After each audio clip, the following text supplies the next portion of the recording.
Bueno, me parece que así. Buenas tardes a todas y todos. Un poco la propuesta de mi intervención tenía que ver con recuperar una preocupación muy de este momento histórico que tiene que ver con la construcción o la reconstrucción del proyecto de Patria Grande de América Latina y de los desafíos de la educación para la construcción de un modelo nuestroamericano. Por supuesto que esta intervención que estoy proponiendo no persigue una mera intencionalidad de simple análisis conceptual, y empiezo señalando que en enero del 2013 54 argentinos y argentinas hicimos una expedición pedagógica a Venezuela y durante 14 días estuvimos recorriendo escuelas, viviendo en comunas, conociendo distintas experiencias pedagógicas, y que en noviembre de este año 70 compañeros de Venezuela van a venir a hacer 10 rutas en Argentina para conocer las prácticas pedagógicas en nuestras escuelas. En esta vuelta no está San Juan, pero aspiramos a que en un proceso San Juan, como parte de Argentina y América Latina, se vaya incorporando a esta construcción. En verdad, la intervención que estoy proponiendo parte de una confrontación de modelos pedagógicos. El 19 de junio salió tanto en el diario La Nación como en el diario Clarín un posicionamiento de un foro que se llama Foro del Bicentenario, ¿no? Yo no sé si ustedes lo han leído, si salió acá en la ciudad de San Juan. El Foro del Bicentenario plantea que hay un profundo deterioro en la calidad educativa de Argentina, plantea que hay una división entre la ciudad de Buenos Aires y el resto del país, plantea que subió la matrícula en la escuela privada, plantea que empeoraron los resultados de las pruebas PISA y plantea que hay que volver al modelo de escuela de 1880. Ese pronunciamiento, por un lado, es un aval explícito a la política de Mauricio Macri, a su política educativa en la ciudad de Buenos Aires, y por otro lado es una acusación indirecta a la supuesta incapacidad de los docentes, y especialmente de los docentes de escuela pública, para dar respuesta a una supuesta educación de calidad, ¿no? Curiosamente, quienes firman este pronunciamiento son personajes como Mariano Grondona, como Vicente Massot, el director del diario Nueva Provincia, que justificó e hizo apología de los crímenes de la dictadura, Abel Paretini Pose, que por si no lo recuerdan fue un fugaz ministro de Mauricio Macri y que expresamente defendió la acción de la dictadura. De manera que personajes enrolados en la defensa cerrada de las políticas dictatoriales y de cuestionamiento de la educación pública ahora se convierten en fiscales de lo que debe ser la educación pública, ¿no? Y yo diría que este posicionamiento no es un posicionamiento casual, sino que expresa toda una corriente. En América Latina uno podría hablar de la internacional del neoliberalismo, ¿no? En ese sentido, la Fundación Pensar de Mauricio Macri todos los años reúne a personajes como Sebastián Piñera, Vargas Llosa, José María Aznar. Este año vino Rajoy de España. No lo pudieron traer a Capriles, pero vino María Corina Machado, que es otra diputada de la oposición en Venezuela. Y ellos tienen un proyecto para América Latina, un proyecto, por supuesto, un proyecto de sociedad, pero también un proyecto pedagógico, ¿no?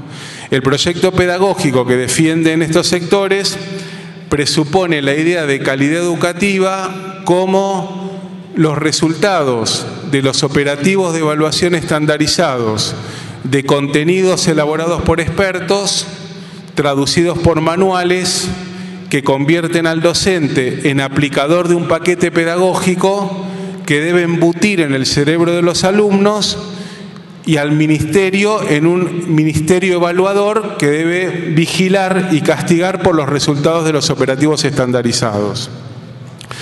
Entonces, frente a ese modelo pedagógico, está en América Latina en discusión la emergencia de otra posibilidad, de una educación de signo distinto que tiene otros objetivos y otras metodologías. Entonces, lo que yo quería aportar en esta disertación o en esta intervención, que no creo que haya mucho tiempo después para preguntas y cosas por el estilo, tiene que ver con compartir un poco de cuál es el escenario de América Latina, por lo menos en mi perspectiva. Hoy lo que está en discusión y en la agenda de nuestros países es la recuperación del proyecto de patria grande, fracasado, frustrado durante la primera independencia. Ayer en una conversación en el movimiento recuperábamos la historia, que en general es bastante desconocida, que la traigo muy rápidamente. Por ejemplo, el papel que tuvo la revolución de Haití en la libertad de nuestra América, ¿no? Ayer señalábamos que en 1789 en Francia hubo una revolución burguesa que planteó una noción de ciudadanía abstracta y universal que pensaba al ciudadano como el hombre adulto, educado, propietario y nacido en Francia, y que curiosamente la Revolución Francesa preservaba en sus colonias y en su colonia más próspera, Haití, la forma de relación esclavista, ¿no? O sea, una revolución que presuntamente viene a liberar de las formas de opresión al ser humano, digamos, conserva la esclavitud como forma predominante en sus colonias. Frente a esta situación, en Haití se produce una rebelión de los esclavos que dura hasta 1804, algo impensable. Los esclavos triunfan en esa revolución y la Constitución de 1804 de Haití, contestando esta idea de ciudadanía que proponía la Revolución Francesa, dice: los ciudadanos de Haití serán denominados negros, ¿no? Justamente planteando el carácter particular y concreto de la ciudadanía en el caso de la Revolución haitiana. Por ese motivo, porque fue una revolución independentista, pero también fue una revolución antirracista, fue una revolución que propuso otra idea de modernidad. Nunca el capitalismo le perdonó a Haití ese atrevimiento, ¿verdad? Y cuando Bolívar es derrotado en 1814, él va a Haití y Petión le da armas, le da dinero y le da hombres con la condición de que cuando libere América Latina, la América española, declare la libertad de los esclavos, ¿no? De manera que cuando hoy nos preguntamos qué somos nosotros como latinoamericanos, sin duda tenemos una deuda de primer orden con el pueblo haitiano y con su revolución. Entonces, el primer punto de la agenda tiene que ver con cómo reconstruimos este proyecto de patria grande. Ese proyecto, 200 años después que caminamos separados entre nuestros países y que hoy nos plantea esta complejidad. Digamos, algunos de los países de América Latina tiene gobiernos que continúan políticas neoliberales, como en el caso hasta ahora de Chile, como en el caso de Colombia, como los que armaron ahora la Alianza del Pacífico. Otro grupo de países se propone construir el socialismo del siglo XXI y un tercer grupo de países, como el caso argentino, se propone superar las herencias del neoliberalismo sin plantearse la construcción de una sociedad alternativa. Entonces, pensar la unidad de este proceso latinoamericano es francamente compleja y esa complejidad se expresa en las propias construcciones institucionales, ¿no? Por ejemplo, la CELAC, que es la Comunidad de Estados de Latinoamérica y el Caribe, se conformó por primera vez en la historia de América Latina con todos los países de América Latina y sin ningún país de América del Norte. O sea, hace 15 años esto hubiera sido absolutamente impensable. El primer triunvirato que gobierna la CELAC está presidido por Sebastián Piñera y sus vicepresidentes fueron Hugo Rafael Chávez Frías y Raúl Castro. Y el año pasado, Sebastián Piñera le entrega a Raúl Castro la presidencia pro tempore de la CELAC. O sea que uno, imaginando el escenario latinoamericano hace 15 años, no hubiera podido ni soñar la posibilidad de una unidad latinoamericana, excluyendo al gran país del norte y con Cuba presidiendo esa expresión nueva que está surgiendo en América Latina, ¿no? Esta complejidad, por lo tanto, implica un proceso de unidad de nuestros países y de disputa entre los distintos proyectos. Entonces, uno ahí se encuentra con que ve que en Chile se profundiza las políticas de mercado en materia educativa, que en Venezuela y Bolivia se van desarrollando procesos de democratización de la educación y de invención de una educación emancipadora, y en países como Argentina se producen procesos de democratización del acceso y todavía no hemos llegado a discutir el propio modelo pedagógico. De todas maneras, no quiero hablar ahora de Argentina, si después tendremos tiempo, sino básicamente de lo interesante que está ocurriendo básicamente en Venezuela, que es el país que propongo analizar, ¿no?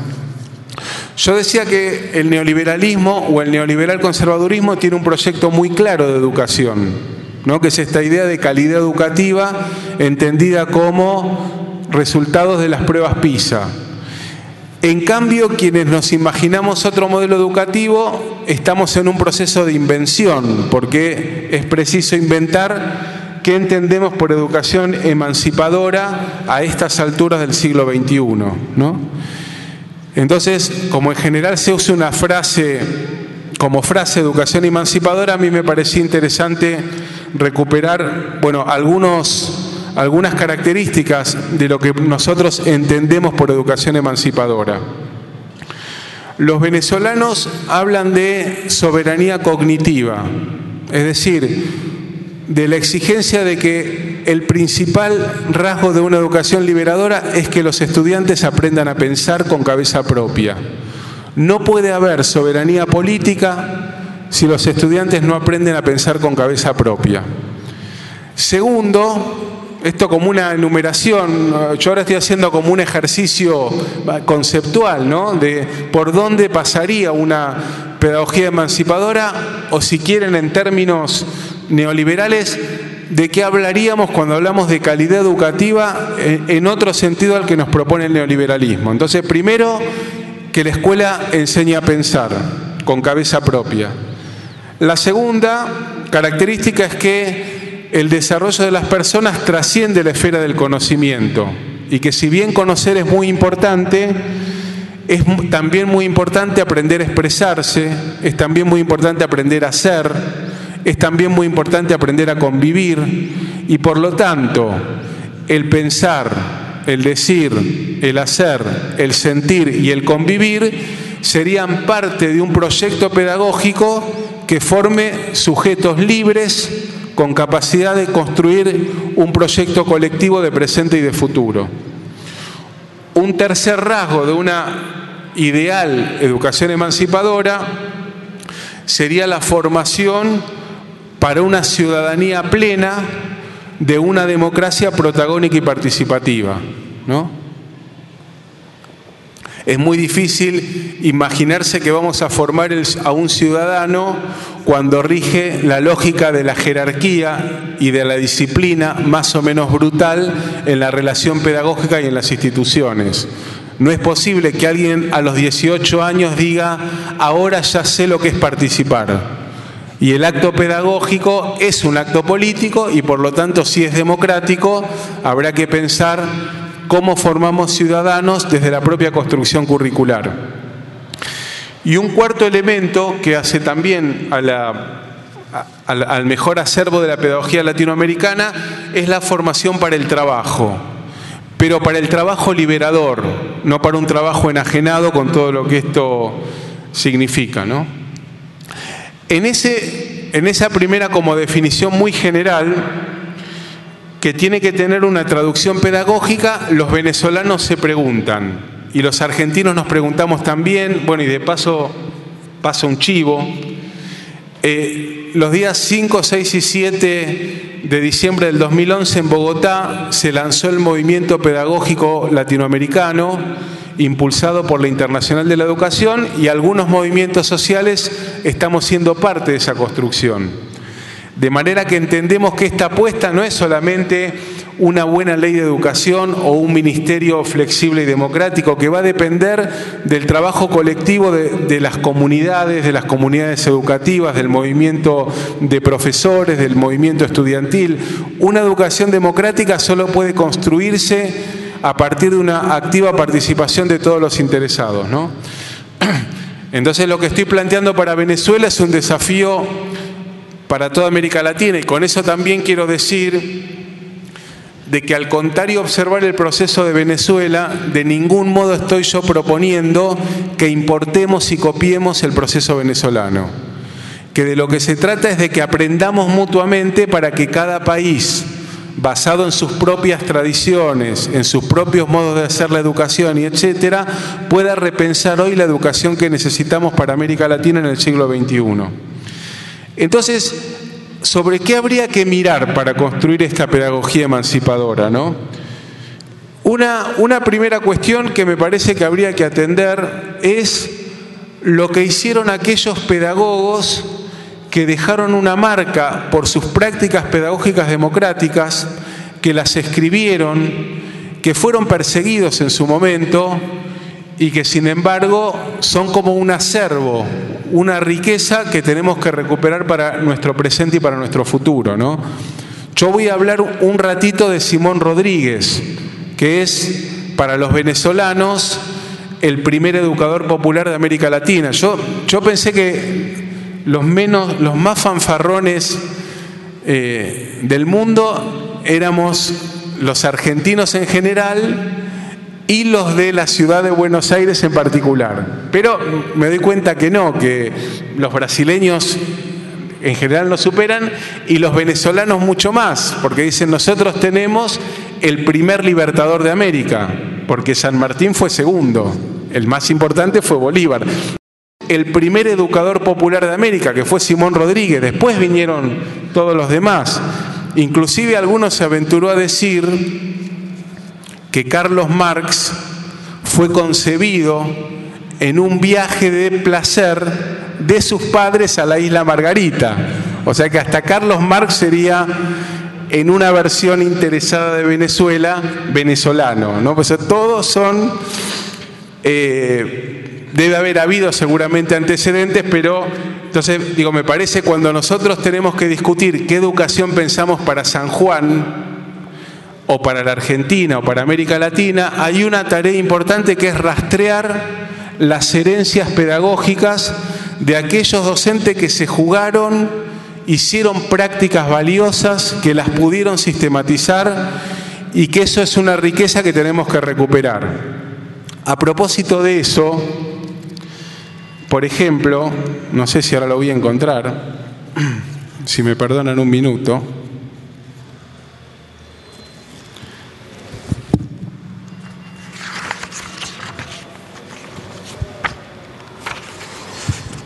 Voy a leer una frase o un párrafo de Simón Rodríguez acerca de cómo hay que organizar la escuela. Él decía, en el año 1792, el último día de todos los meses deberán los maestros, pasantes y aficionados, presidiendo el director, juntarse en la escuela principal, porque en Caracas había 5 escuelas. Entonces decía, el último mes tienen que juntarse todos, a tratar sobre lo que cada uno haya observado, así en el método como en la economía de las escuelas. Y según lo que resulte y se determine, quedarán de acuerdo para lo que deban practicar al mes siguiente. Traduzco. Todos se deben juntar, discutir su práctica, analizar los recursos disponibles y acordar y planificar lo que van a enseñar al mes siguiente. O sea, lo leo y lo traduzco porque es como fuerte. A este efecto se hará un libro foliado y rubricado por el director y en él se escribirán todas las consultas, las providencias que se dieran, autorizándose con las firmas de todos. Segundo criterio, lo que discutimos se anota y todos lo convalidamos colectivamente con nuestra firma. El encabezamiento del libro, sigue Simón Rodríguez, debe ser la nueva construcción, régimen y método en las escuelas para tener un principio seguro en que fundarse y una noticia ordenada de las materias que deban tratarse, escribiéndose a continuación todos los descubrimientos, progresos y limitaciones que se vayan haciendo. Vendrá a ser esta con el tiempo una obra de mucha utilidad para las escuelas, porque se tendrán a la vista desde sus principios y se formará una colección de buenos discursos y noticias que ilustren a los que hayan de seguir su gobierno. Esto es la versión del siglo XVIII de sistematización de la práctica, que me sirve para pensar críticamente mi práctica, escribirla, informar a los que siguen y entender el proceso educativo como una construcción permanente en el tiempo. Termina.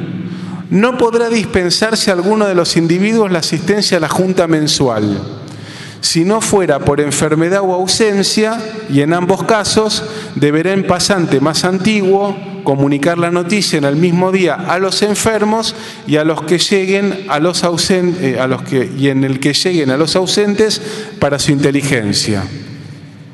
O sea que este momento sistemático de encuentro, de reflexión sobre la práctica, de registro sobre lo que hacían, de carácter obligatorio, si alguien se enfermaba había que ir a la cama a contarle, y si alguien se ausentaba, cuando vuelva, de manera de ir construyendo una pedagogía sistemática, ¿no?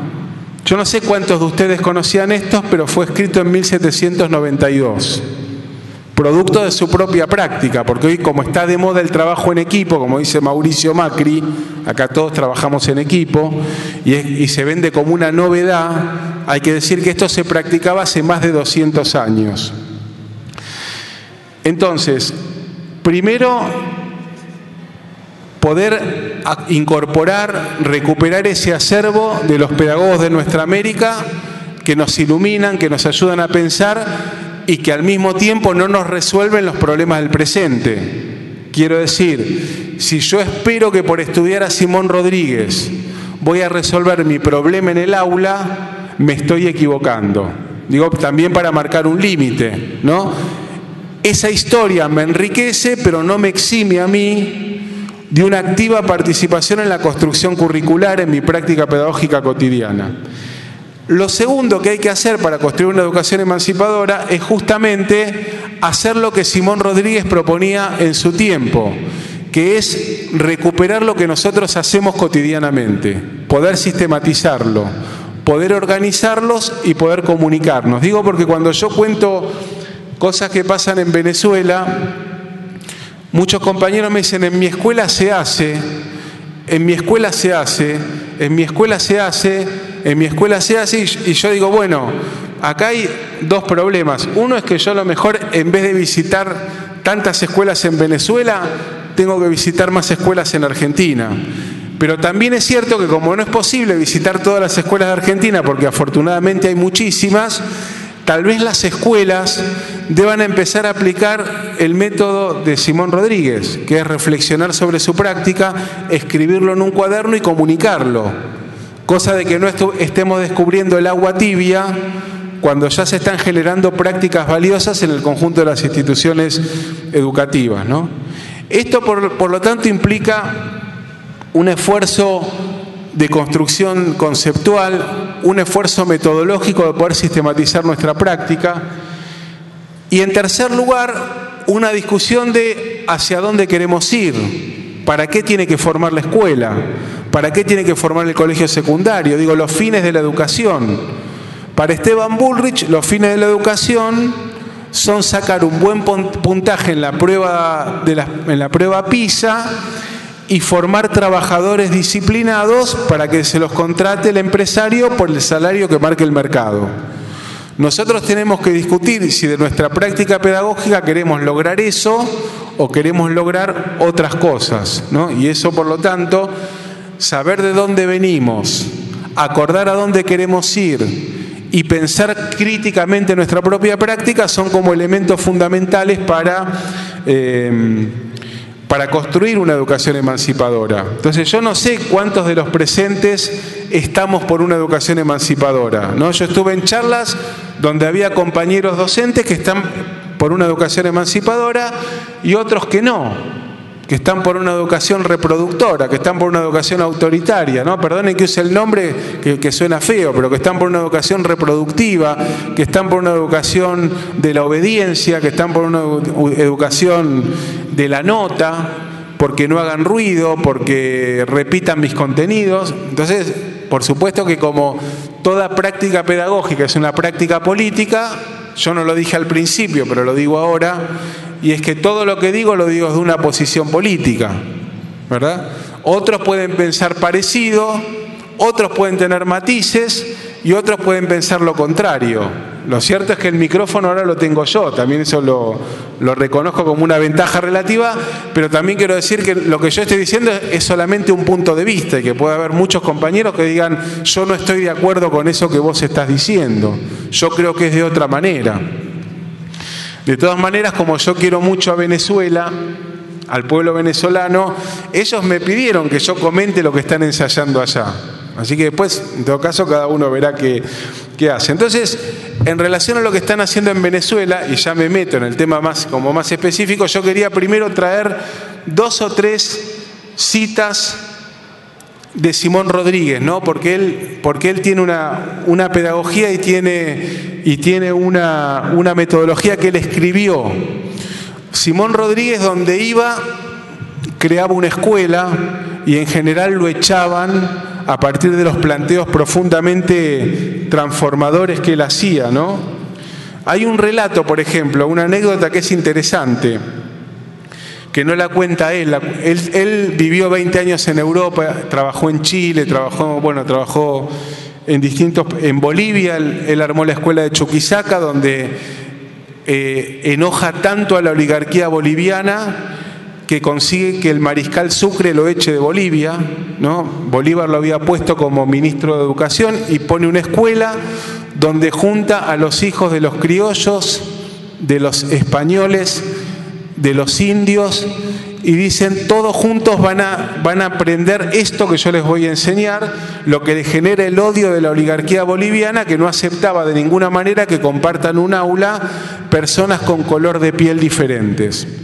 Y una anécdota de él dice: entre las originalidades de esa escuela, nos recordaba el mismo señor Lastarria de haber oído hablar de manera como Simón enseñaba anatomía. Un testigo presencial vio colocados a sus discípulos a ambos lados de la sala y a don Simón pasearse delante de ellos completamente desnudo para que se acostumbraran a ver el cuerpo humano. Es fácil concebir la inagotable hilaridad que debía producir esta singular resurrección del liceo griego en una sociedad semibritánica, ¿no? Entonces, estas eran como las locuras de Simón Rodríguez, ¿no? Simón Rodríguez planteaba la necesidad de tener mucha filosofía y mucha creatividad.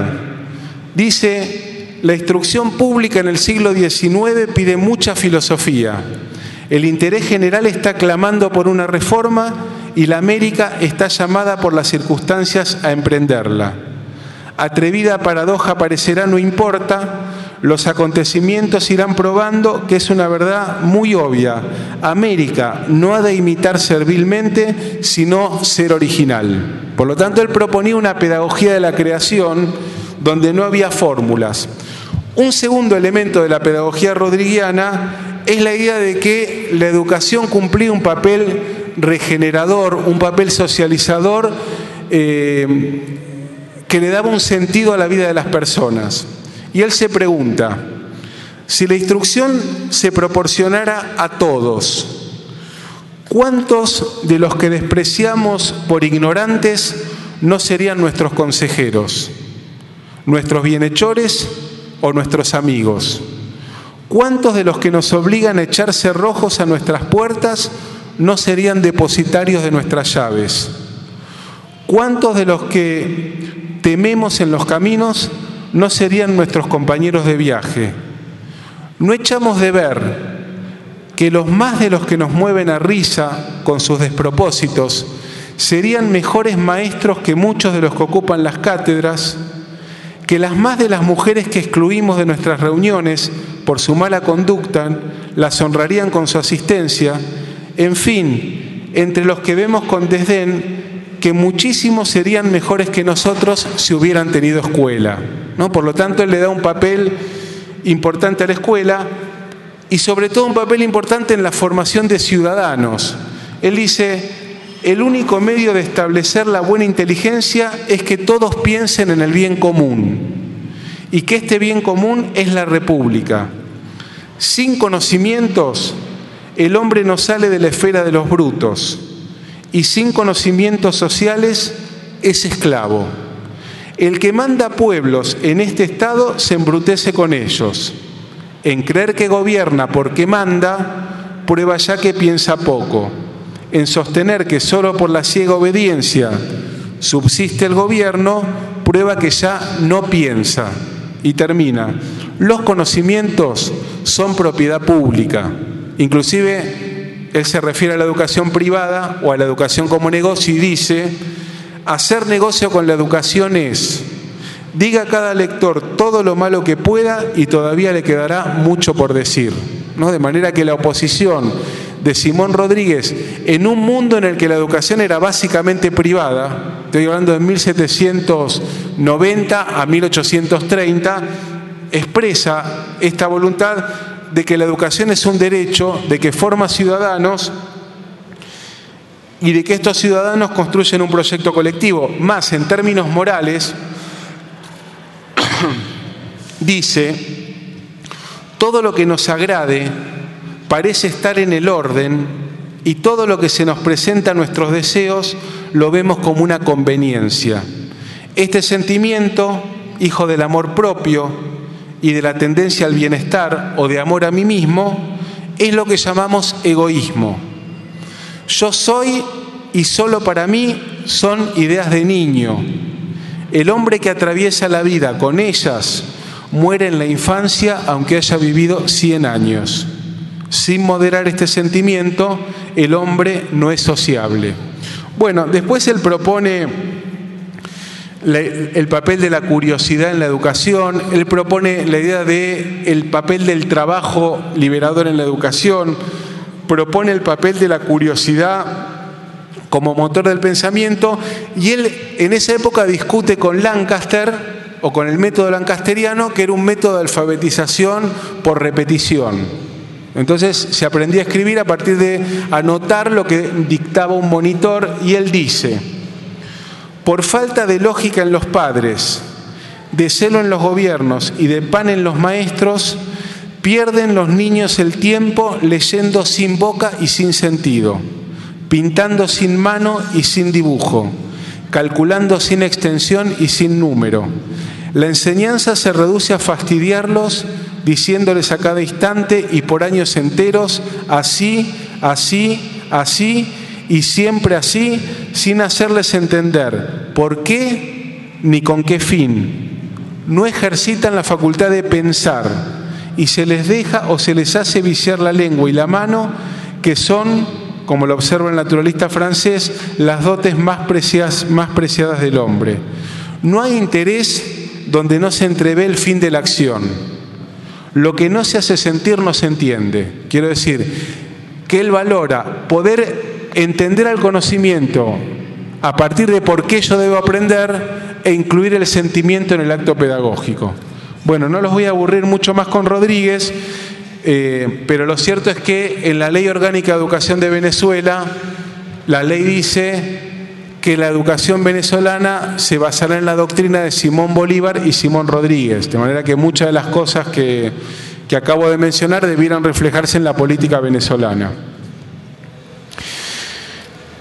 Así que entramos a pesar del cansancio, a pesar de que son las 4:15 de la tarde y veo unas difíciles, más en la situación concreta del proceso de construcción de la educación venezolana.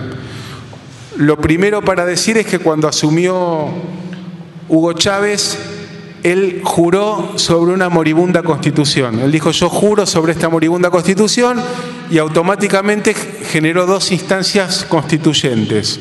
La constituyente que reformó la Constitución y una constituyente educativa que se desarrolló entre el año 1999 y 2001. En esa constituyente educativa, centenares de miles de docentes, estudiantes, líderes comunitarios discutieron la escuela que tenemos y la escuela que queremos. Y de esa discusión salió el proyecto educativo nacional, que fijó una suerte de faro, de orientación, de construcción de una educación emancipadora en Venezuela. Cuando Chávez asume, había en Venezuela 2 millones de analfabetos.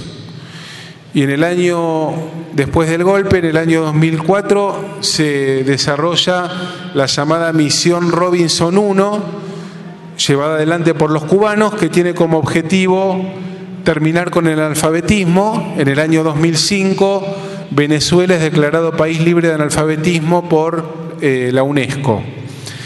Entre el 99 y el 2010 se quintuplica o sextuplica la cantidad de estudiantes universitarios en Venezuela, de modo que es el 5º país del mundo en matrícula universitaria. Digo, para tener en claro un indicador cuantitativo que no nos dice todo de la educación en Venezuela, pero nos dice algunas cosas. Y la discusión entonces es cómo construimos una educación emancipadora. Así que yo ahora voy a hacer un relato estilizado, yo digo para comentarlo y si se entiende, uno tiene que imaginarse Venezuela como un gigantesco territorio de disputa entre lo que se está muriendo y lo que están haciendo. Y esa disputa entre lo nuevo y lo viejo se da inclusive dentro de las mismas personas que están en el proceso revolucionario venezolano. Entonces, hay prácticas escolares viejas, autoritarias, que se resisten a morir, y emergen prácticas democráticas, y por lo tanto cada institución escolar es un campo de batalla. Por lo tanto, lo que yo voy a relatar ahora es como un cuento estilizado, ¿no? Si yo te voy a decir, bueno, idealmente la educación bolivariana marcha por este lado. Pero en verdad, esto es como un modelo ideal de pedazos que yo vi de acá y de allá, de observaciones y entrevistas en distintas instituciones escolares. Es un modelo en construcción, es un modelo en disputa, es un modelo que puede triunfar o no, como todo el proceso revolucionario en Venezuela. Entonces, una de las características de la nueva escuela en Venezuela es la articulación entre la escuela y la comunidad. El proyecto pedagógico que debe armar cada escuela se construye a principios del año con la comunidad del lugar. Si la comunidad dice, por ejemplo, nos preocupa la contaminación del lago, la escuela debe armar un proyecto curricular que contemple que los muchachos visiten regularmente el lago para que puedan percibir los problemas de la contaminación, ¿verdad?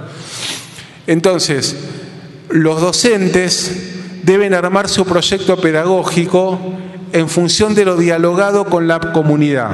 Por supuesto que cada año escolar tiene determinados contenidos que tienen que enseñarse, pero esos contenidos se arman en función del plan pedagógico general de la escuela. Por ejemplo, todos tienen que saber el teorema de Pitágoras, que enseña las superficies, pero los pibes de esa ciudad donde hay un lago contaminado van a tener que estudiar las superficies visitando el lago.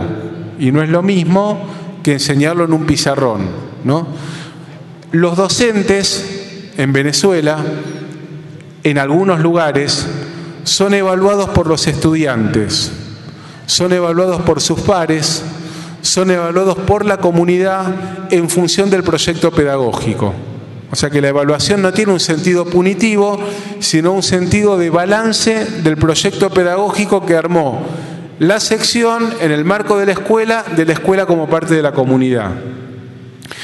También se tiende a la superación de la lógica de disciplinas y al armado de áreas y al trabajo colectivo de los docentes, y la evaluación de los aprendizajes no se piensa como un resultado numérico, sino como se hace en el nivel inicial, describiendo cualitativamente los aprendizajes y las dificultades de los estudiantes. A los que tienen dificultades para apropiarse del conocimiento se les generan dispositivos, tiempos y espacios para que puedan aprender. Porque una escuela que echa a los que no aprenden es como un hospital que solo atiende a los que están sanos. Por lo tanto, la gran preocupación de los venezolanos es cómo asegurar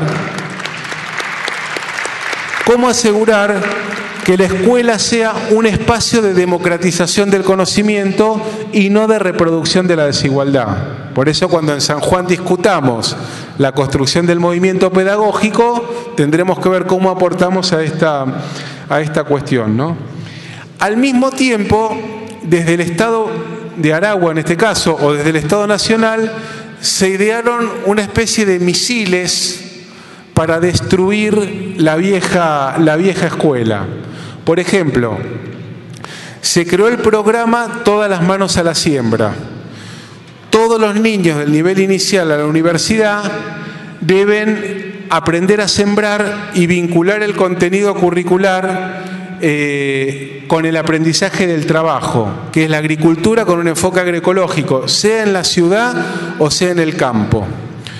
Otro programa que se creó solo en Aragua, que es bien interesante, los venezolanos les gusta poner nombres largos a las cosas, es el de los espacios permanentes de desarrollo cultural curricular endógeno, ¿no? EPDCUE. ¿Cuál es el razonamiento del EPDCUE? Hay cosas de la cultura que tienen que enseñarse en las escuelas.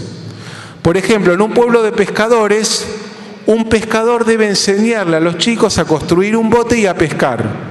Entonces, hay un día en la semana que la escuela se organiza alrededor de los EPDCUE. Entonces, unos van a pescar, otros aprenden a cocinar. Por ejemplo, un maestro de química enseñaba a fabricar chupetines y se anotaban los chicos de primero a quinto año que querían aprender a cocinar. Otros iban a pescar, otros iban a hacer música.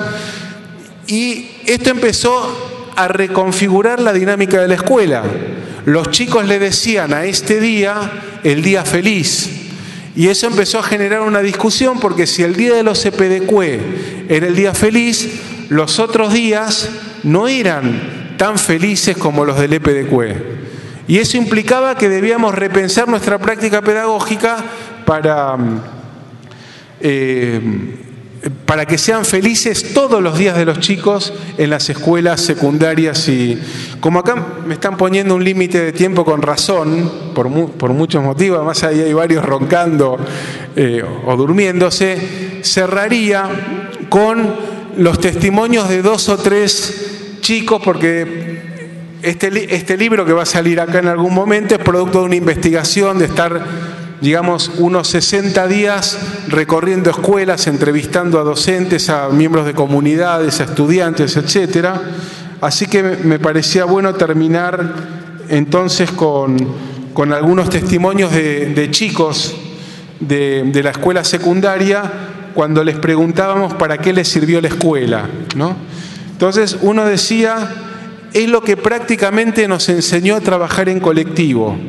Es lo que nos enseña muchísimas cosas que nos deja para la vida, a ser tolerantes, a comprender a las demás personas.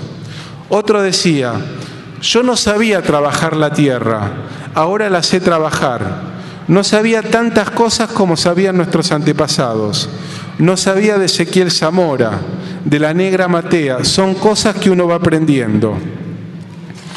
Otra dice: yo soy de las que me dicen algo de otro y no me quedo con eso y lo voy repitiendo, porque conozco a muchas personas que le dicen algo y lo andan regando. Entonces yo soy de las personas que investigo qué fue lo que pasó exactamente para después opinar. Y eso se lo enseñó la escuela. Y otro dice, referente a lo que usted habló de las experiencias o de qué sirvió estudiar, yo digo que fue la base fundamental para vivir lo que vayamos a vivir cuando salgamos a la calle. Nos inculcan la idea, la chispa de cómo es el mundo, cómo es el exterior, cómo se trabaja, cómo se estudia en la universidad, cuáles son las problemáticas que hay. Normalmente ese apoyo es fundamental porque aquí nosotros somos un pollito dentro del huevo que está esperando, que está madurando y que está por romper la cáscara. La escuela nos prepara para un mundo que es mucho, pero mucho más difícil que el que tenemos aquí. Ya no somos los muchachos que entramos al liceo, dice este estudiante, ¿no? De manera que, frente a la propuesta de la Fundación del Bicentenario, de una escuela pública en crisis, incapaz de dar respuesta a la construcción de una sociedad más justa, en América Latina y en San Juan, que es parte de América Latina, se despliegan luchas pedagógicas silenciosas, aisladas, por una educación democrática, por una educación emancipadora.